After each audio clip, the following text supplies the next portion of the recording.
Tout le monde est prêt? Ça fait 20 ans qu'on joue, donc effectivement c'est une bande de potes qui vit de son artisanat musical, de ville en ville, de pays en pays.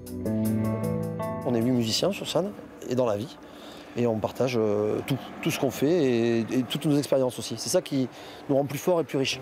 Le sang a coulé dans les fleuves. 20 ans que le groupe a démarré dans les bars bordelais. Laurent au chant et Jojo au trombone font partie des membres historiques.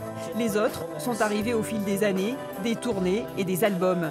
Tous réunis par une fervente idée de l'ouverture au monde et du partage des cultures. L'ouverture fait la variété finalement des esthétiques. On peut passer de morceaux très rock à des morceaux très fanfares, ska, d'autres beaucoup plus musique du monde. Les Hurlements de Léo, c'est aussi un groupe farouchement libre et indépendant. Ils ont préféré le financement participatif à la toute-puissance des majors pour leur 6e album de création pure, des textes engagés, dont certains écrits avec le parolier de Bachung.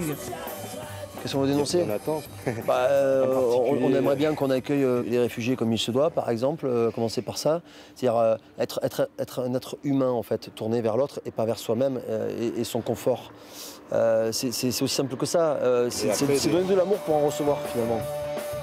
Ils vont repartir sur la route, en tournée toute l'année. Leur prochain projet déjà en tête, ce sera l'histoire d'un petit Léo, réfugié en France, qui s'en sortira grâce à la musique. À côté des morbides, valeurs du pays, aux sentiments sordides, à la force